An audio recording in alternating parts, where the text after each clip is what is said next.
Olá, pessoal, sejam bem-vindos a um novo podcast da Sociedade Goiana de Pediatria, Criança em Foco. Hoje a gente trouxe um assunto bem relevante, interessante e que é muito conveniente para a gente falar nesses meses de junho e julho, que são as queimaduras, os acidentes por queimadura. Então, nós vamos discutir aí desde as principais causas, a prevenção, o que levar ao PS, como que é o fluxo lá, e vamos falar também das complicações agudas e das sequelas. Eu estou aqui com 3 médicos do principal serviço de queimados aqui do estado de Goiás. É a doutora Janaína. Pode se apresentar, doutora Janaína. Sim, eu sou Janaína Soares, sou pediatra há 25 anos, com formação pelo HC, UFG, trabalho nesse serviço de queimados já há quase 5 anos, sou docente da PUC, da Faculdade de Medicina, e estou à disposição aqui. E o doutor André. Olá, meu nome é André, eu sou cirurgião plástico, formado também em São Paulo, na Faculdade de Medicina do ABC, e faço parte do corpo clínico do principal centro de referência que nós temos aqui, já há mais ou menos 5 anos também, e estou na lida aí com esse tipo de complicação e tratamento. E a doutora Malu. Boa noite. Eu sou a doutora Maria Luísa, sou pediatra, formada há 10 anos e trabalho atualmente no Hospital de Referência de Queimados, já tenho 3 anos aqui no estado do Goiás. Eu não me apresentei, né? Então, eu sou Luciana, eu sou membro da diretoria da Sociedade Goiana de Pediatria, sou pediatra, neonatologista e estou aqui hoje para discutir junto com vocês sobre esse assunto tão interessante. Então, vamos começar. Vou fazer a primeira pergunta para a doutora Janaína. Quais são as principais causas de queimadura que você lida? No dia a dia, a gente vê que a estatística que a gente atende coincide muito com a estatística mundial. A principal causa é o que a gente chama de queimadura por escaldadura, que é aquela causada por líquidos quentes, óleo, água principalmente. O que a gente vê mais nesse caso? Aquelas crianças pequenas, elas puxam recipientes com água fervente do fogão, de mesas mais altas, canecas com aquela mãe que está fazendo café ali, né, o líquido quente em geral, e elas queimam muito fácil e esse segmento superior de tronco e membros superiores. A gente vê também aquelas crianças maiores que já fritam alguma coisa, já querem ajudar no fogão, também queimando ali com óleo, né, com as frituras. Outra coisa que é muito frequente é o prato no colo, prato de sopa, prato do miojo, né, as coisas que eles fazem e eles derrubam na barriguinha e na parte pélvica ali, coxa, e fica uma queimadura difícil de cuidar nessa região, ela é bem delicada. Em segundo lugar, a gente vê a chama direta, que a gente chama, é aquela criança que ateia fogo com álcool para brincar, né? Os explosivos das festas juninas agora, acontece muito queimadura assim, né? Por explosão, que são muito complicadas também. Outra causa que a gente vê muito são as superfícies quentes, contato com as superfícies quentes. É muito comum churrasqueira, chapinha de cabelo que fica em cima da cama, ferro de passar roupa, escapamento de moto. Muitos pequenininhos que estão aprendendo a andar ali vão direto com mãozinha, encostam no escapamento de moto, asfalto quente, descalço no asfalto quente. E brasa também, eles gostam de colocar para queimar lixo nos quintais, nos lotes, e aquela brasa quente fica embaixo do mato ali, e eles vão descalço e não vê. E aí, debaixo do pezinho, como é complicado. Fica sem andar por muito tempo, curativos delicados, é comum. E aí, menos comuns as queimaduras químicas, que são por contato com alguns produtos, né? Aquela cola, que eu não sei se pode falar o nome aqui, que tem uma longa duração, uma cola mais forte, é a campeã de fazer queimadura química, mas também a gente já pegou muito caso com amônia, né? Com soda cáustica, a gente pega bastante. E a queimadura elétrica. O que eu mais vejo causar queimadura elétrica é régua de extensão. elétrica. Eles ligam na tomada e deixam aquela régua solta ou o ponto da extensão solta. Aí a criança que está engateando vai com a mãozinha. E a queimadura elétrica, ela chama atenção porque ela é pontiforme, ela é pequena. Então a família fala, nem machucou. Mas na verdade ela é profunda. Depois o doutor André vai poder falar melhor sobre isso. Ela é profunda, ela gera muita complicação. Às vezes evolui para enxerto. Então, é bem... Fora as outras complicações que a eletricidade causa ali, né? Essas são as principais causas. A brasa, você está falando da brasa, a questão dela é que ela fica muito tempo ainda com a temperatura muito alta, né? Perfeito. E aí, você falou dos fogos de artifício, tem também as fogueiras, que são muito comuns, que também geram uma brasa que às vezes... A pessoa acha que passou a noite ali, já apagou e no outro dia, durante a manhã, ainda está ali aquilo quente e realmente é muito frequente esse tipo de queimadura também. Muito né? frequente. Muito frequente. Isso do contato, a gente tem as mãozinhas no forno, né? No forno. Naquela tampa que eles acham eles vão usar para escalar ou eles querem se ver no espelho e também tem outra que é bem comum. E sobre a prevenção, o que você me diz? Então, como a doutora Janaína falou, né, se a gente for ver as principais causas, a gente realmente entende que a maioria das queimaduras em crianças acontecem dentro do ambiente familiar, né? Então, dentro do ambiente doméstico. Então, realmente, a prevenção tem que ser dentro de casa, né? E aí a gente orienta, né, o que a gente sempre orienta é as mães terem muito cuidado, principalmente, né, não deixar a criança sozinha na cozinha, que é um dos principais locais onde tem as queimaduras. Então, evitar panela quente no fogão, principalmente voltado o cabo da panela para onde a criança consegue puxar. A gente fala muito sobre a questão de toalhas muito compridas, porque é nessa que a criança vai, puxa e vem algo em cima dela. A criança é curiosa, né?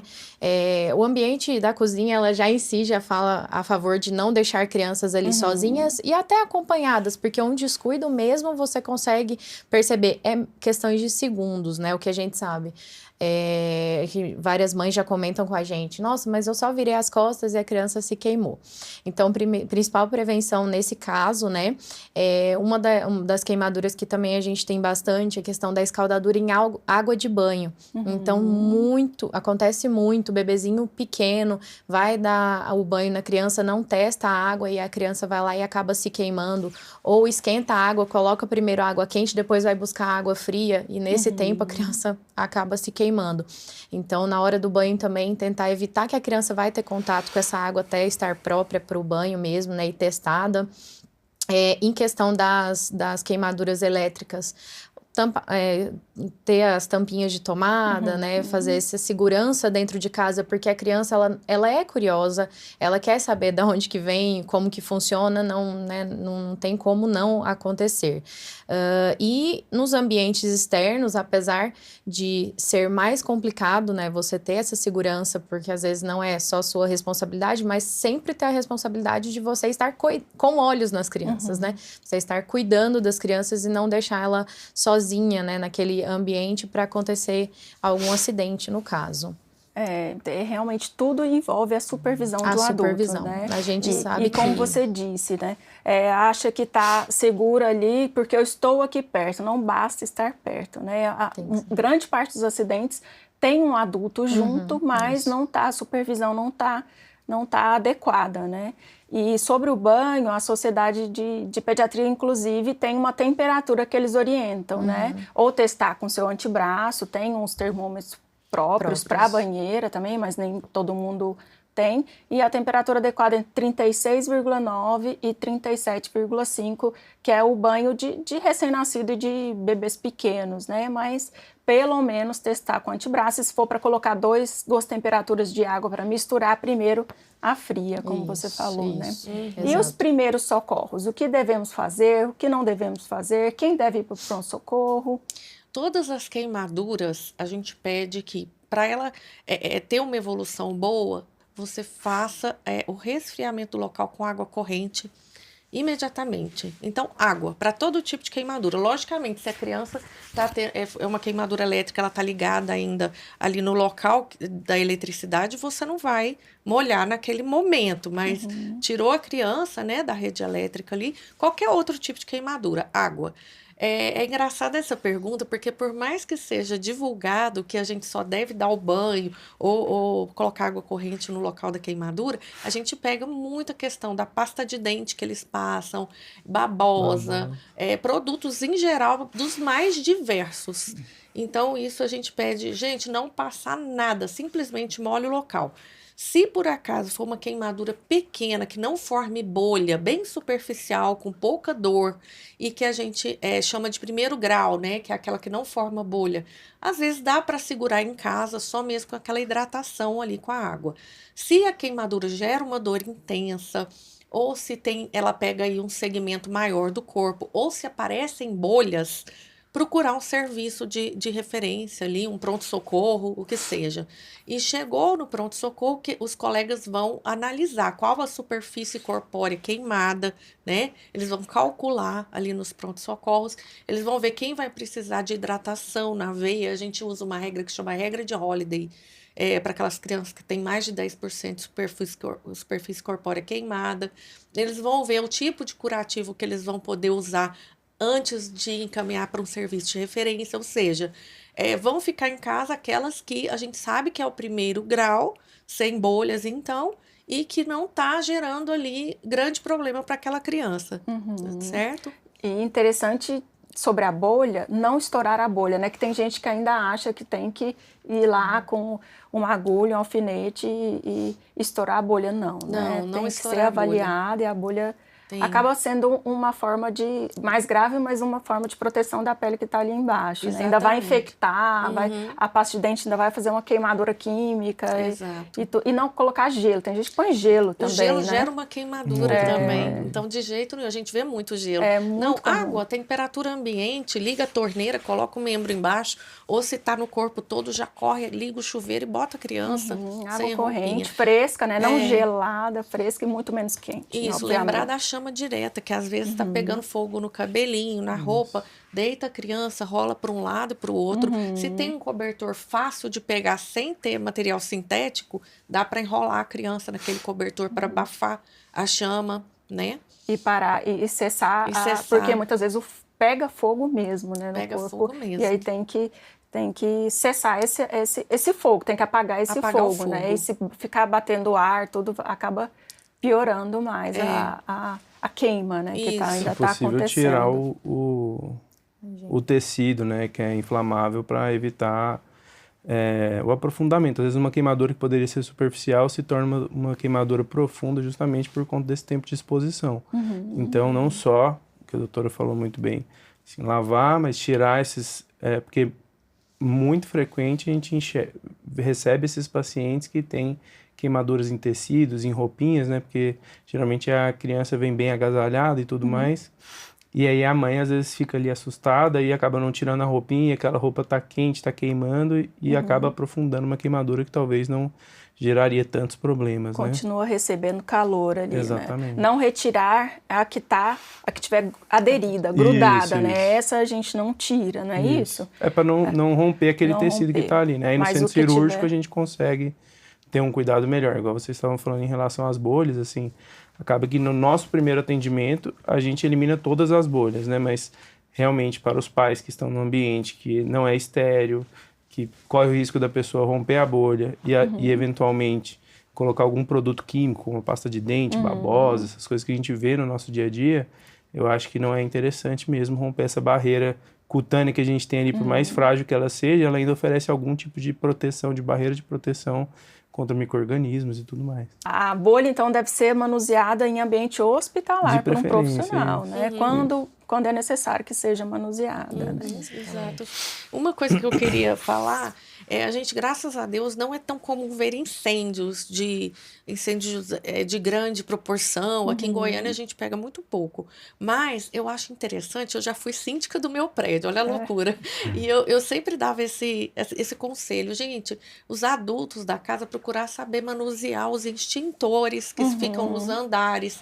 Todos os andares dos edifícios tem a mangueira também, que pode ser usada ou pelos moradores ou o próprio Corpo de Bombeiros também puxa essa mangueira. Então, saber onde está essa mangueira, saber manusear, porque pode salvar numa situação, Pode né? salvar. Eu tive uma queimadura, né? Eu tinha 19 anos, deixei um óleo aquecendo para fazer uma fritura e, na época, ainda se usava muito telefone fixo. Deixei um óleo aquecendo para fazer uma fritura e fui falar o telefone. E esqueci daquele óleo, né? Esqueci, que a gente não deve fazer, né? Primeira coisa errada, se a gente vai manusear alguma coisa, primeiro que você não vai estar com uma criança no colo, não estava, porque eu era quase uma criança, mas eu não estava, eu fui aquecer esse óleo e deixei ele lá. Então, a gente não deve começar a deixar uma panela no fogão, que seja, mesmo às vezes a gente quer aquecer a panela antes, e sai e esquece. E só senti o cheiro de queimado, né? E quando eu fui lá, já estava a chama, o óleo é um combustível, então já estava a chama por cima do óleo. E eu não consegui manusear o extintor de incêndio. Eu não consegui. Eu até brinquei que eu devia ter sido daquelas crianças que esvaziam o extintor. Que eu não consegui manuseá-lo. E aí já tinha tanta fumaça. Primeiro que foi um custo eu conseguir tirar, que ele tem um gancho que segura. Então precisa de um treino mesmo, né? Precisa. Não consegui. Depois eu não conseguia ler as instruções, que eram 2 lacres que tinha e eu não conseguia ler. Isso é muito interessante. Sim. E aí acabou que teve uma consequência um pouco maior lá, porque ao invés de eu chamar ajuda, eu fiquei lá tentando resolver e acabei me queimando, né?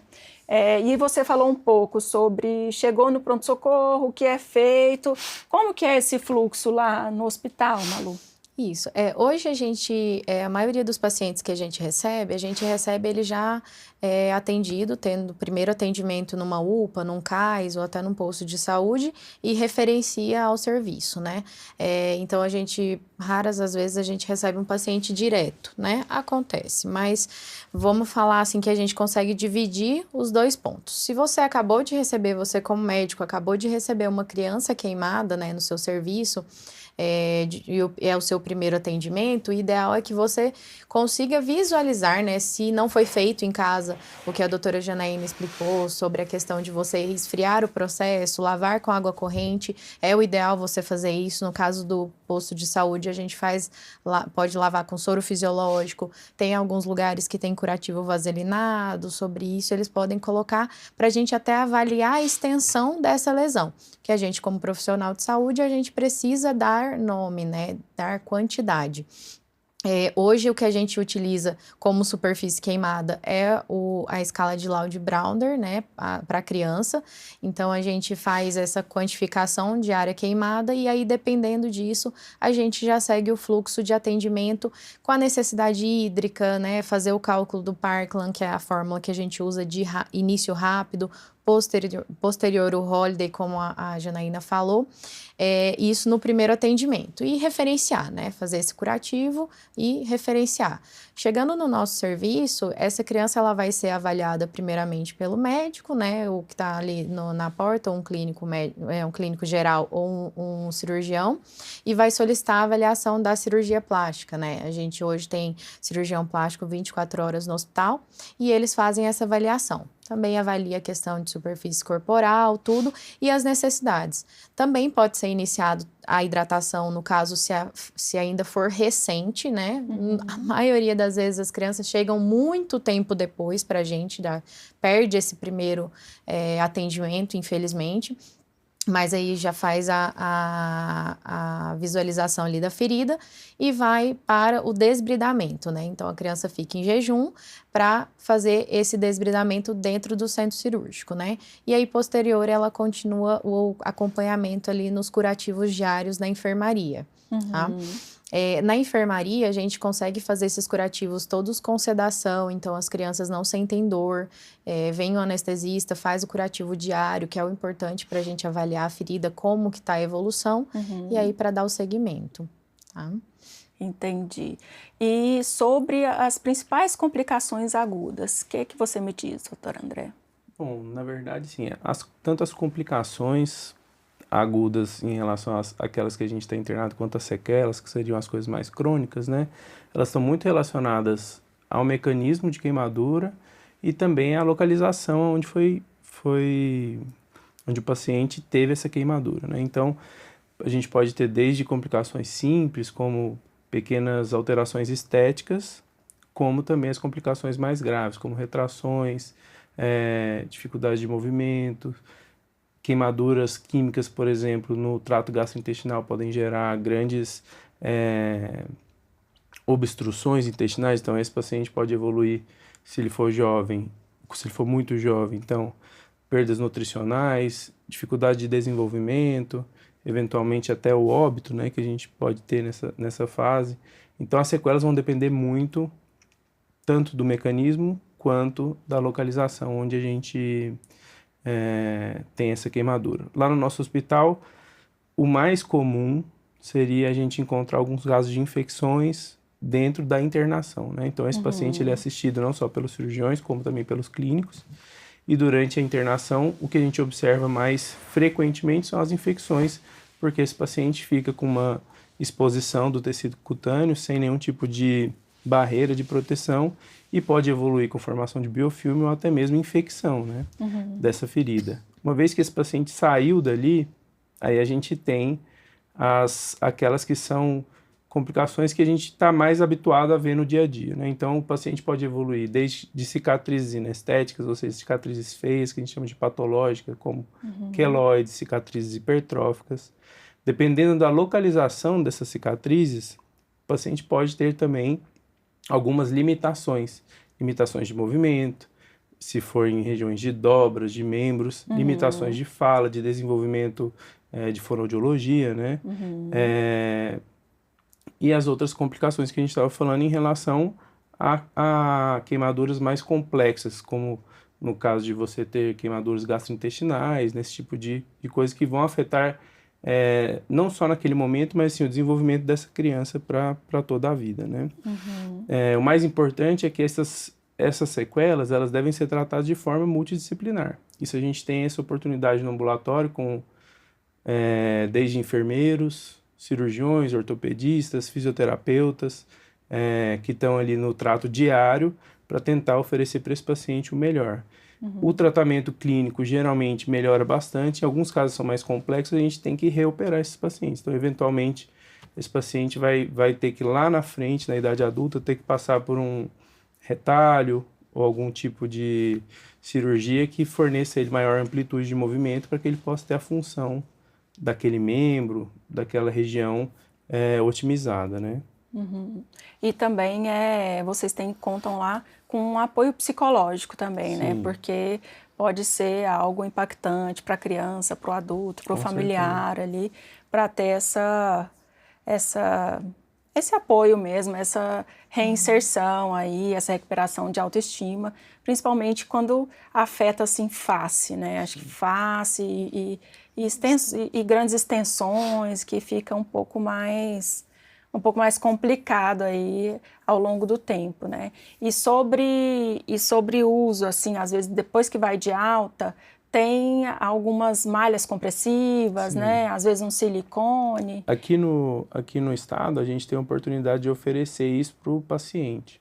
Então, o paciente que passa lá no ambulatório, ele passa com a fisioterapeuta e ela consegue, além de dar as orientações, calcular ali a área de superfície que a gente vai precisar oferecer uma compressão maior. Então, a gente sabe hoje que o principal método para prevenção de cicatrizes patológicas é a compressão.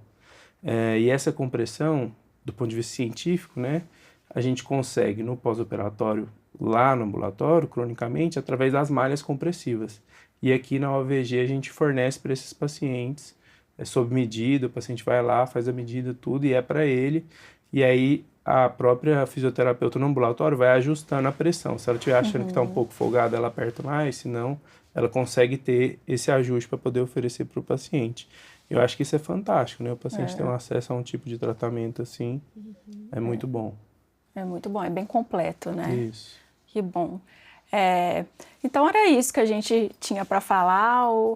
A gente passou por todos os tópicos, né? Os recados que a gente tem primeiro de tudo, prevenção, né? Para a gente tentar evitar que esse acidente aconteça, supervisão, como a gente está falando das queimaduras em crianças, né? É uma supervisão constante, afastar todos os riscos possíveis de serem afastados, né? Um cabo da panela para dentro, um portão na cozinha daqueles, né? Uma gradezinha na cozinha para as crianças menores não entrarem, né? Não manusear alimentos quentes, bebidas quentes com crianças no colo, com bebês no colo, né?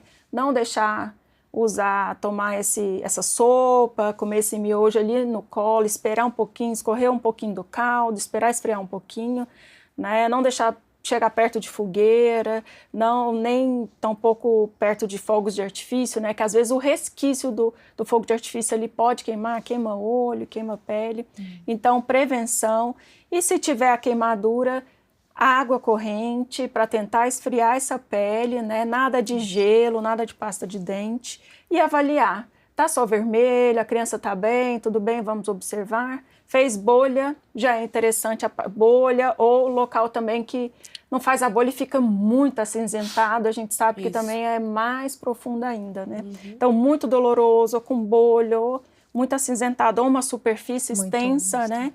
Tem que ser avaliado no pronto-socorro, tem o fluxo correto, né? Tem várias, o quanto antes melhor, né? Exatamente. Não atrasar essa procura, não deixar para o outro dia. Então, a gente discutiu aqui todo atendimento adequado até o pós-alta, né? Que tem muito a ser feito, né? Eu acho assim que às vezes a gente pensa que uma queimadura, mesmo numa superfície pequena, mas de segundo ou terceiro grau, a gente não entende, não estando no serviço, o quanto é complexo o tratamento dela. A gente tem que ver parte nutricional, às vezes a criança não consegue ingerir via oral todas as calorias que ela necessita para a recuperação do tecido, então muitas têm que usar sonda para poder fazer uma alimentação integral. A questão da dor, o manejo da dor é complicado na queimadura. A questão de ter que ser sedada todos os dias. O risco de infecção que o doutor André citou. Então, é uma coisa muito complexa. Por isso que vale a pena a gente investir na prevenção. É isso mesmo, tem razão. Acho que todo mundo aqui provavelmente conhece não só do serviço mesmo, como médico, mas como pessoa. Acredito que todo mundo conheça que eu tive queimadura, minha filha queimou o pé em brasa. Então, para mim é um assunto assim bem, até hoje ainda impactante, com certeza. Todo mundo aqui conhece e a gente tem esse papel aí também educativo, né, de tentar todas as prevenções possíveis, né? Exatamente, principalmente quando a gente pensa que a gente está suscetível a várias coisas, né? Então, por isso a gente fala tanto em prevenção. Porque para uma pneumonia, para uma gripe, para alguma coisa mais importante, a gente vai lá e se vacina, a gente faz essa prevenção. Mas ainda assim a gente pode ter um quadro viral, pode evoluir como uma pneumonia, e isso a gente é passível de ter, né? Mas a queimadura em si, ela só consegue ser evitada com a prevenção. Ela é uma das únicas coisas que só consegue ser evitada com a prevenção. Que por isso que a gente bate tanto na tecla e a gente sabe que faz muita diferença, né? Faz muita diferença no cuidado ali. Faz toda a diferença, Toda a né? diferença. Pode evitar, assim, os dados que eu vi, que pode evitar em torno de 70%, poderiam ser evitados com prevenção. Exatamente.